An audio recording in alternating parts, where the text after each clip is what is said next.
Subscribe to our channel and press the bell icon to never miss an update from RAU'S IAS.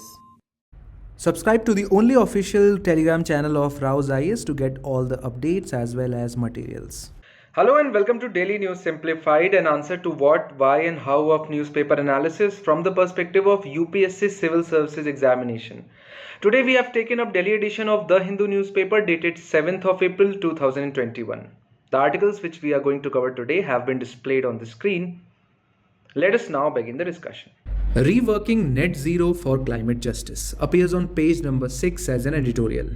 Now in this particular article, the author talks about the climate change and the action which the global community has taken in order to reverse or revert the climate change, which is the Paris Agreement. And the author bemoans the fact that the implementation of the Paris climate deal has not been according to the way it was thought of 5 years ago in 2015, and the author tries to find out flaws in the Paris climate deal.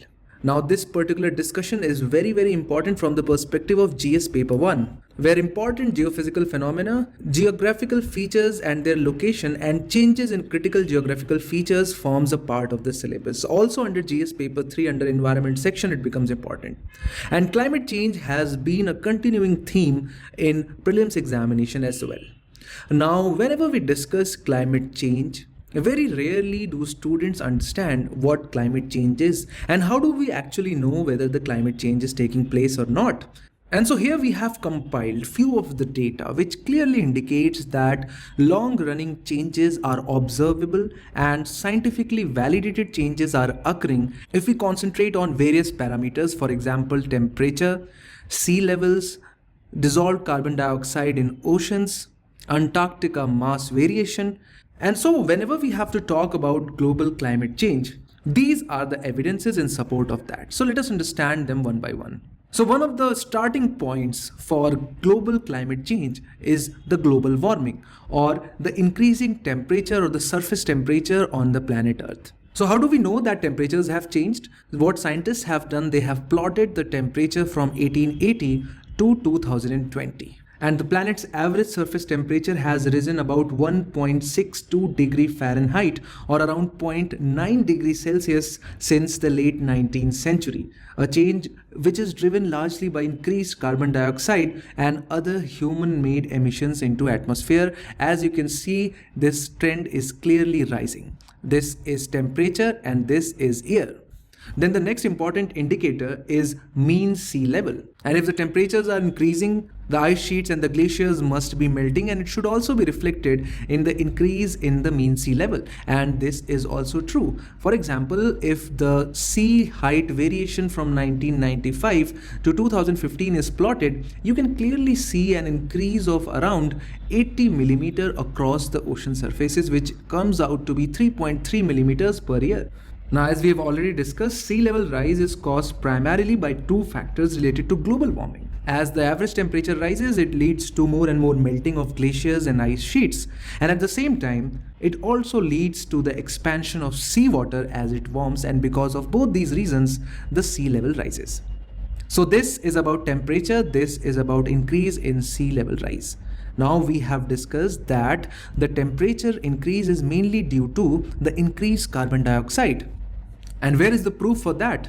And that proof is there both as far as the atmospheric concentration of CO2 is concerned as well as oceanic concentration of CO2 is concerned. So when the industries emit more and more carbon dioxide, if we measure the amount of carbon dioxide through years, it should also increase. And here is the graph for you. It has increased, and since 1930s, the increase or the rate of increase is massive.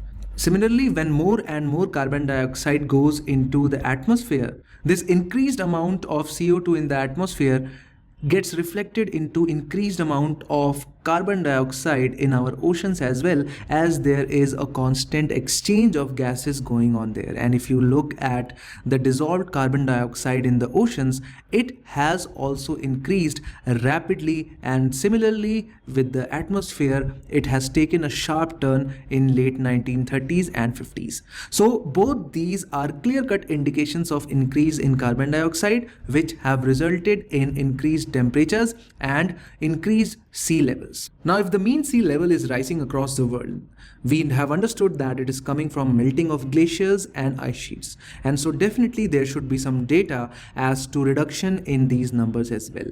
And here is the proof for that also. So the graph on the left hand side shows the data on cryosphere. So cryosphere is basically all those portions of Earth's surface where water is in solid or ice or snow form. And this particular graph plots the Greenland and Antarctic ice sheets. And so you can clearly see that their volume have continuously reduced since 2004.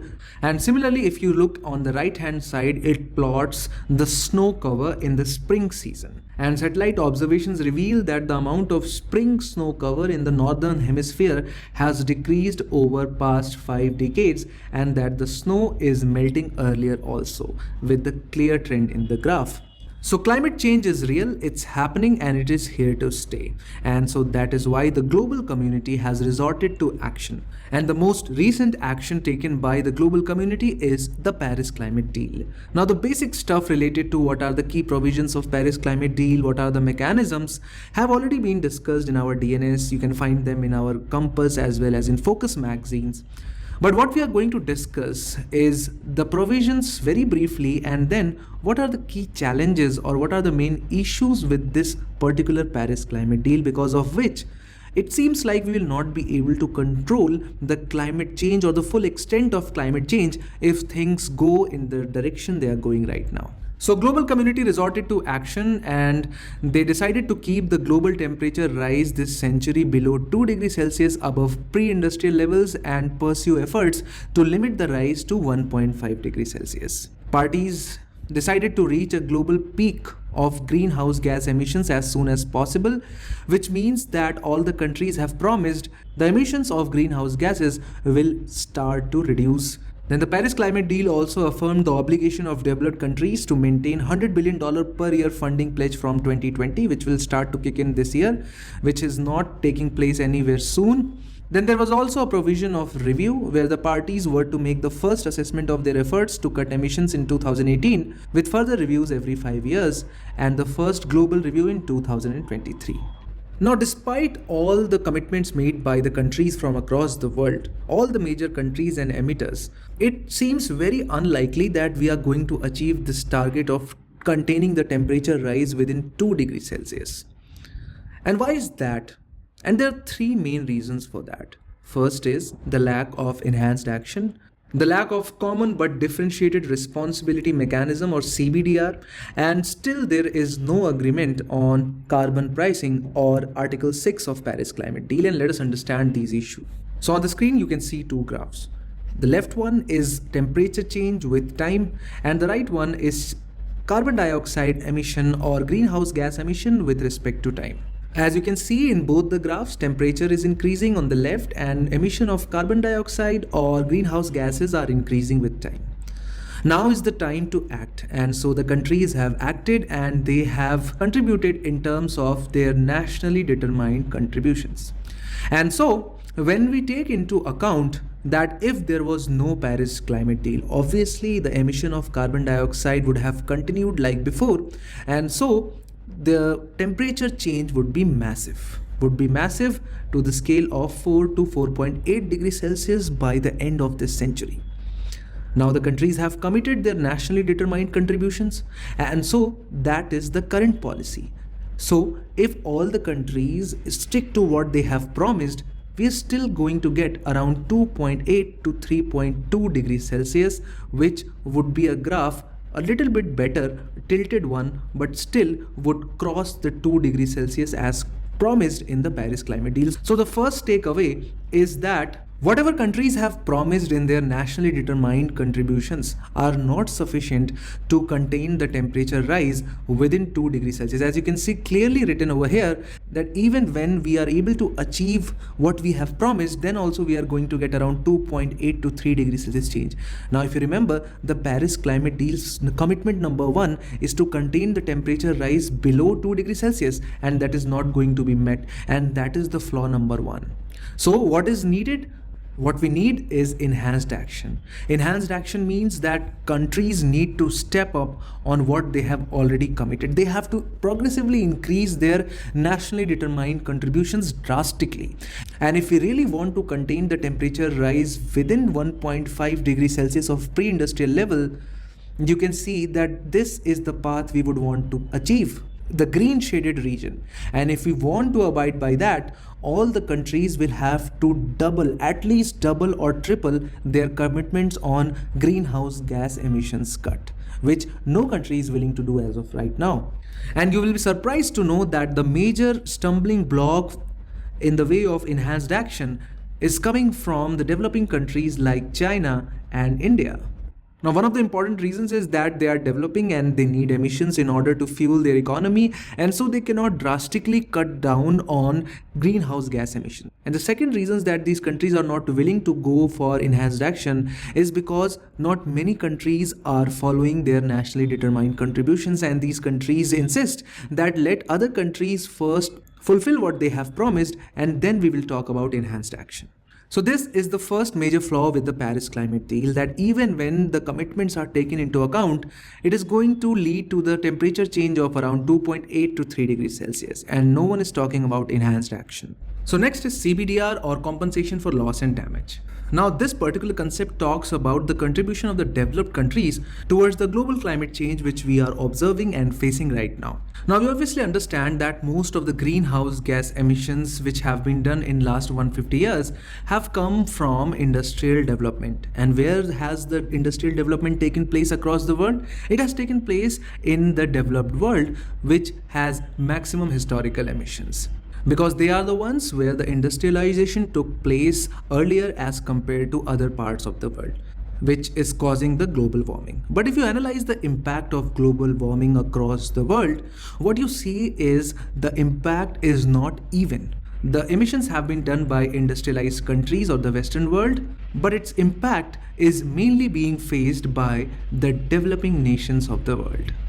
Be it impact of erratic weather on agriculture, or we talk about land degradation, desertification, or increasing frequency of extreme weather phenomena, for example, cyclones. You can consider as many aspects of climate change and global warming as you want, but what you will find is that the main brunt is being borne by the developing nations. And hence, developing nations want this liability to be fixed on developed nations. And the developing nation also want a mechanism to be finalized in the Paris climate deal or under some institutional framework to compensate for this loss as well as the damage which has been caused due to global warming, which was due to the emissions done by the developed countries.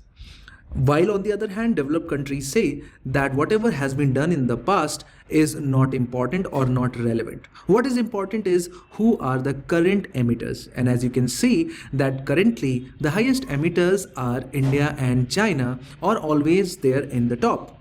So the principle of CBDR was although enshrined under the UNFCCC, but no mechanism has been made under the Paris climate deal to hold the different countries who are responsible for the climate change differently.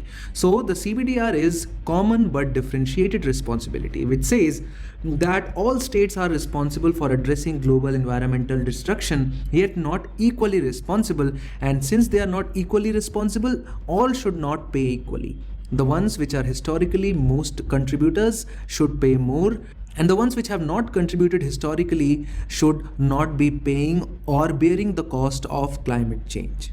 And just like enhanced action, there is no consensus on CBDR or common but differentiated responsibility so far, mainly due to lack of interest from developed nations, because if they agree to abide by the CBDR principle, they will have to finance the technology as well as the adaptation measures in the developing nations.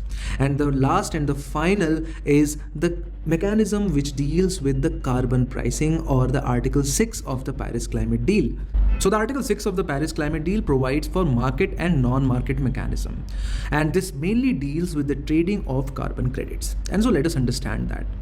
Let's say there is a country A and there is another country B, and country A promised to cut down the greenhouse gas emission with, let's say, this much amount. At the same time, country B also promised to cut down the emissions more than the country A. let's say 5 years goes by and country A was able to cut down much more than it promised. So it is very efficient country, and they took a lot of steps because of which they overshooted their target, while at the same time country B promised a lot but was not able to fulfill all the promise and now is under the deficit of the cuts. Now under the Paris climate deal, these commitments are binding. So there is no restriction on what you can promise, but whatever you have promised, you have to abide by that. Now what market mechanism does is that it says that country A has overshot its target, and so whatever extra cuts they have done is a form of credit, tradable or which can be exchanged. So if there is a country A which has overshot the target and there is a country B which has undershot the target, market mechanisms allow for the transfer of such credits. So country B can pay an amount to country A and buy the certificates of extra emissions from the country A. Now the problem is that the rules of this particular transfer of credits and the financial aspect has not yet been finalized. It was expected that at last conference of parties it will be finalized, but there was no agreement on that because of divergences among the various group of nations, because of which the transfer of carbon credits still cannot take place. So, and unless and until these market mechanisms are kicked in, there is very less incentive for a country like A to invest much more in mitigation, because they know that their investment will not be repaid. So to incentivize countries to do more and more as far as climate change mitigation is concerned, carbon pricing and carbon market mechanisms are very much important, which are still unenforced. So these are the issues because of which the Paris climate deal is still not able to control the full impact and the path of climate change. Let us now move on to the next article. So this news article, The Start of a More Authoritarian Era, appears on page number 7. Now the author in this particular article tries to analyze the recent amendments to the electoral rules of Hong Kong made by China. So China has passed sweeping changes to Hong Kong's electoral rules, which will tighten its control over the city. The number of directly elected seats in the parliament has been cut almost by half, and prospective MPs will first be vetted or will be analyzed by pro-Beijing committee to ensure their loyalty to the mainland China. And the aim is to ensure only patriotic figures can run for positions of power. Now this particular amendment is in a series of various amendments brought by the Chinese to control the Hong Kong and its government.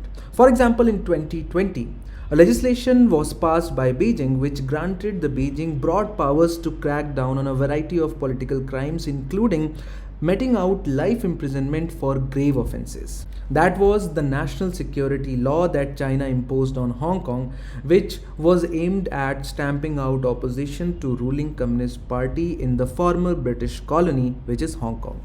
Now, the coverage of this issue is not only important from the perspective of international relation, but it is also important from the perspective of GS1 World History syllabus. And hence, it becomes important for us to understand the historical context, or rather, very particular historical context, which has given rise to all the complications which the Hong Kong is facing right now.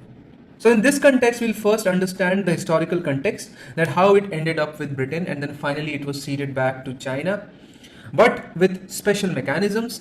And we'll also try to understand that what are the main issues or bones of contentions between China and Hong Kong, which is causing continuous ruckus in Hong Kong in last 3 to 4 years, because of which Hong Kong is not able to function properly and peacefully. Now starting with prelims perspective, Hong Kong forms a part of Pearl River Delta, where the Pearl River flows into the South China Sea. So that is important aspect from the perspective of prelims examination. Now moving on to the relationship which Hong Kong shares with that of China.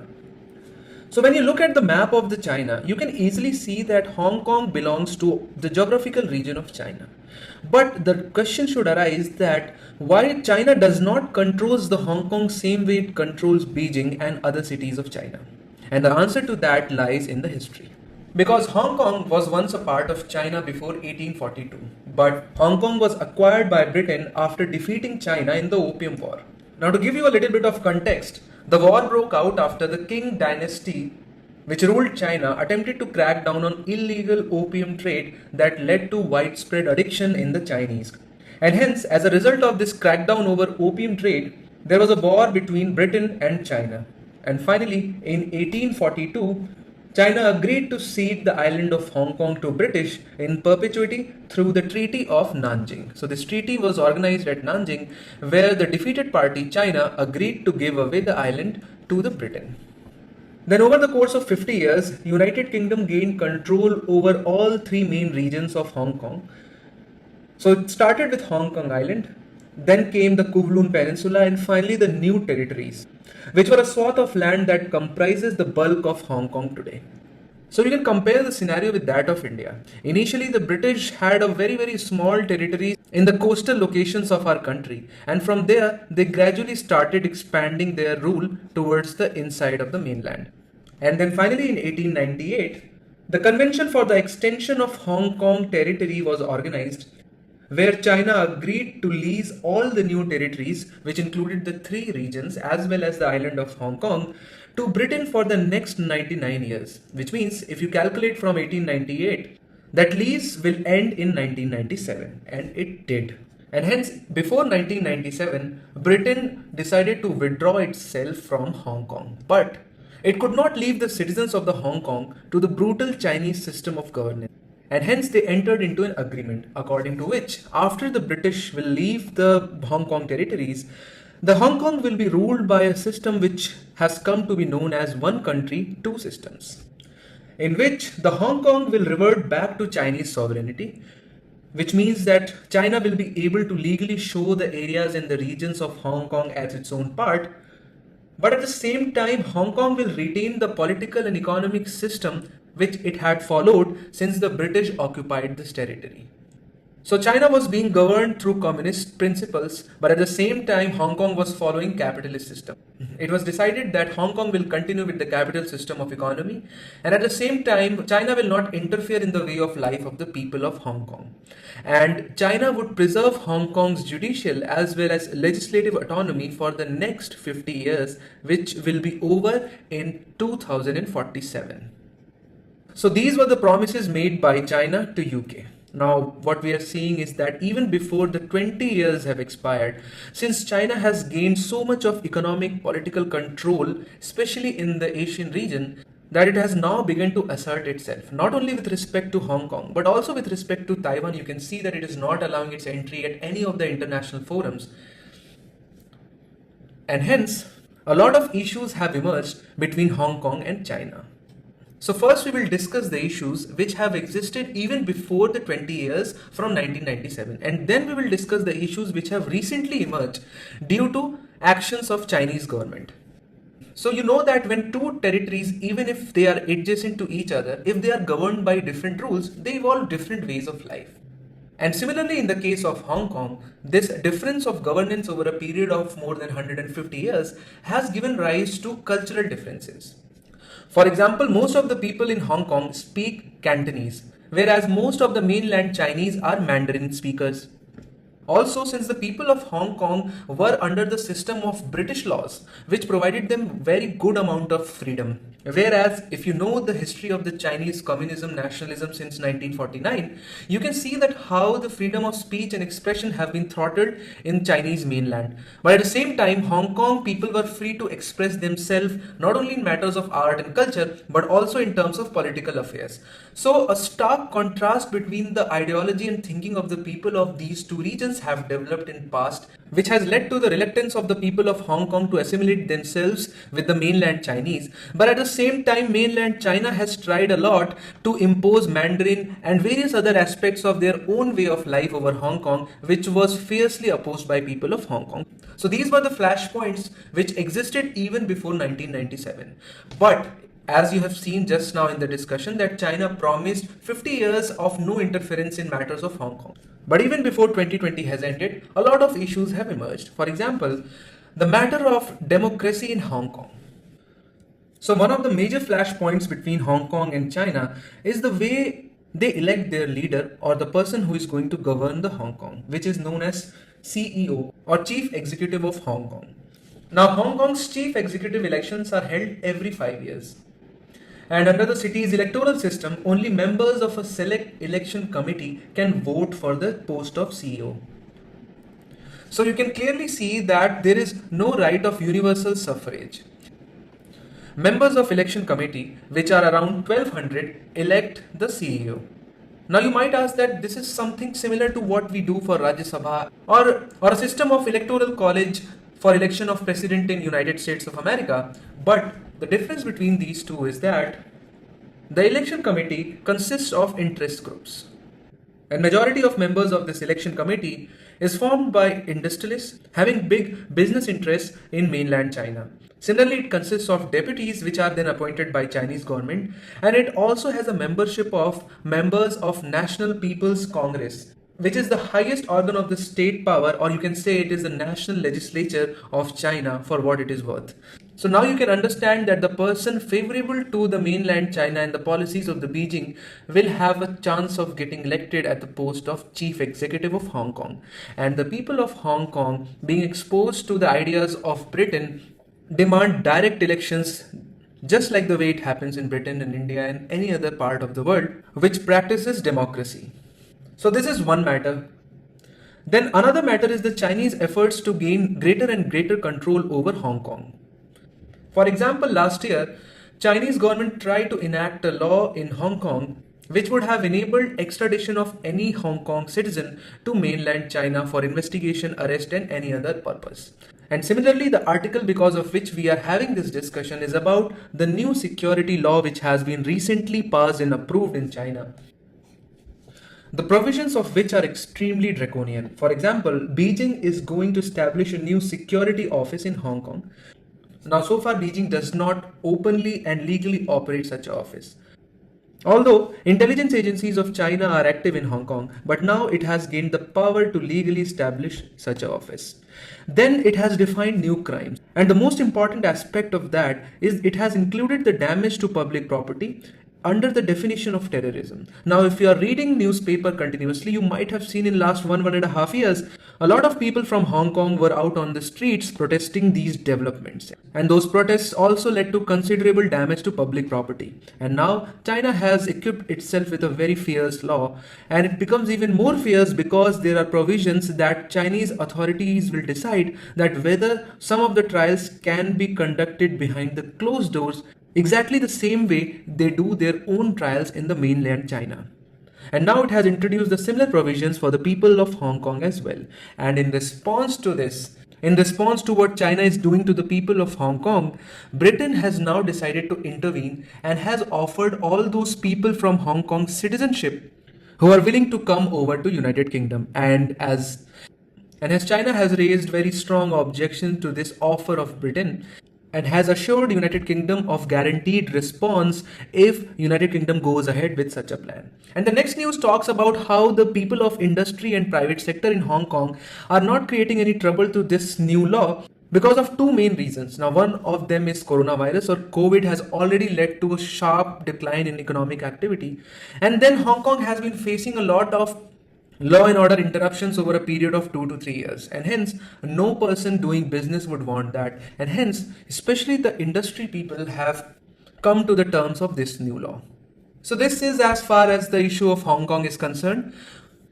Notes are available in the PDF. Let's now move on to the next news.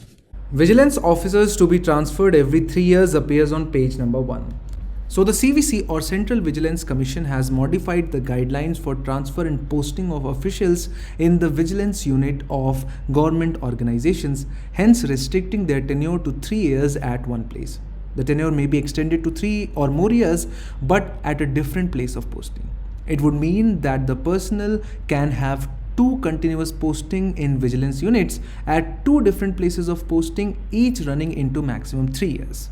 Now this has been done because when officials stay in vigilance department at a single place for a very long time, they tend to develop vested interests, which tends to give rise to unnecessary complaints or allegations. Now, for most of you who are starting out their preparation, there is a need to first understand what do you mean by Vigilance Commission. Once you understand that, you will be able to appreciate the Central Vigilance Commission. Now you realize that misuse of powers by bureaucrats, politicians, government officials and public servants to meet their personal ends can be traced back to the British regime. Prior to 1947, democracy was a myth and corruption was deeply embedded in the roots of the system. The Official Secret Act introduced by British government criminalized revelation of any state-related information to the citizens, aiding the continuation of the malpractices in the country. Now, post-independence, Prevention of Corruption Act 1947 was passed by the government to combat the prevailing corruption thriving in the administration.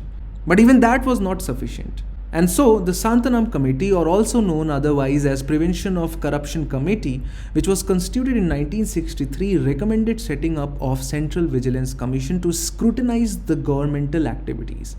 This was in response to increasing misuse of powers by political figures and governmental entities with an aim to ensure their proper functioning. Although it functioned as an executive body for 50 years, but in 2003 through Central Vigilance Commission Act 2003, it became a statutory body. Now when we go through the functions of CVC, you will understand why is it needed. First and foremost, to conduct inquiries into offences alleged to have made under Prevention of Corruption Act 1988 by certain categories of public servants of central government, corporations established by or under Central Act, government companies, societies and local authorities owned or controlled by the central government. So Central Vigilance Commission, being a statutory body, is meant only for central government employees. It also receives written complaints for disclosure or any allegation of corruption or misuse of office and recommend appropriate action. Also, it exercises superintendence over functioning of Delhi Police Establishment regarding investigation of offences under Prevention of Corruption Act 1988. It also reviews the progress of applications pending with the competent authorities for sanction of prosecution under Prevention of Corruption Act 1988. So you can understand that all complaints, allegations as well as the investigations so far are conducted under the superintendence of Central Vigilance Commission. Also, the Section 20 of Lokpal and Lokayukt Act empowers the CVC to conduct inquiries into complaints referred by Lokpal. So as far as these complaints deal with Group A and Group B public servants of the central government, CVC shall submit its report to Lokpal. In case of Group C and Group D officials, the Commission shall proceed in accordance with the provision of CVC Act. So this is the provision of the Lokpal Act. So you can understand that Central Vigilance Commission is the actual vigilant or the gatekeeper of the integrity of Indian government. Now this is a very tricky job. You have to take actions against high officials, politicians, and so that means it should have some minimum level of independence from the executive or the government. And let us see that. First, the members. The Act says that the Commission shall consist of Central Vigilance Commissioners, who shall be the chairperson, Central Vigilance Commissioner CVC, who shall be the chairperson, and not more than 2 Vigilance Commissioners as members. So there are total 3 members. Now let us consider their appointment. They are appointed by the President, and the appointment shall be made after obtaining recommendation of a committee consisting of Prime Minister, Minister of Home Affairs and Leader of Opposition in Lok Sabha. And once a person becomes CVC, she becomes ineligible for appointment in the Commission when he or she ceases to hold office. And if a person becomes Vigilance Commissioner, which means if he or she becomes one of the 2 members, they shall be eligible for appointment as CVC, but they shall become ineligible to hold any other office of profit under the Government of India or Government of any state after retiring. As far as their tenure is concerned, they have a term of 4 years or until they attain the age of 65, whichever is earlier.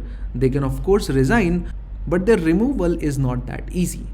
They can be removed from their office only on the order of the President on the grounds of proven misbehavior or incapacity. This sounds familiar. Let us know in the comment section which other constitutional or statutory body has the same grounds for removal.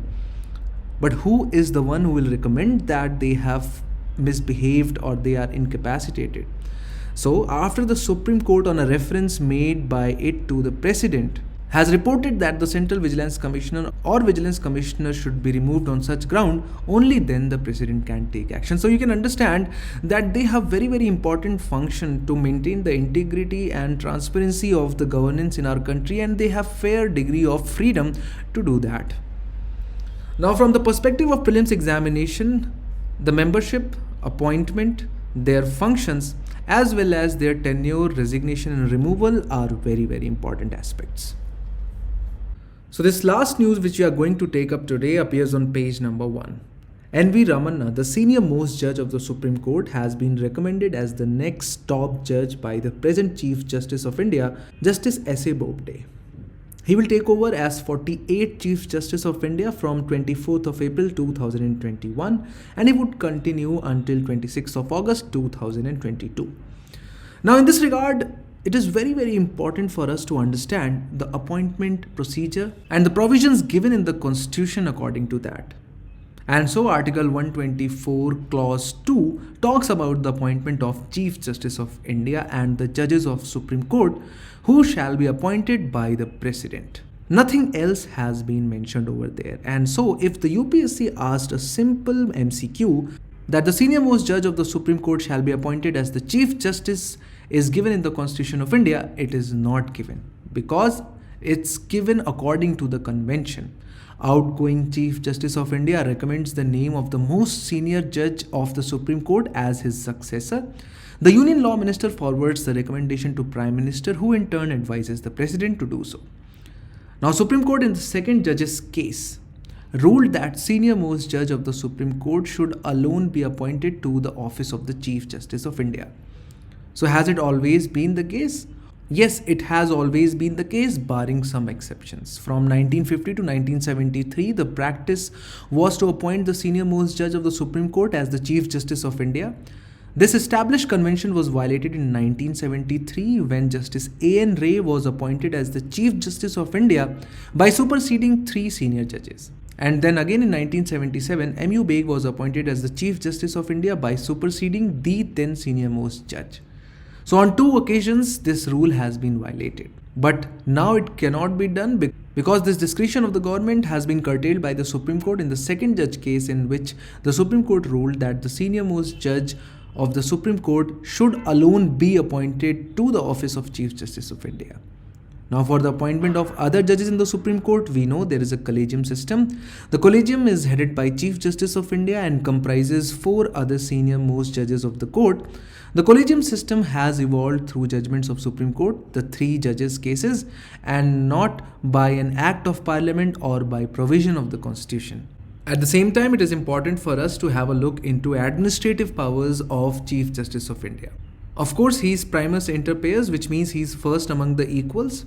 And besides his judiciary or adjudicatory role, the Chief Justice of India also plays the role of administrative head of the court, which means that in its capacity, Chief Justice exercises the prerogative of allocating cases to particular benches. So he is the one who decides which case shall go into which bench or judge's court. The Chief Justice also decides the number of judges that will hear a case, and such administrative powers can be exercised without collegial consensus and without any stated reasons. So that is absolute power which you should keep in mind.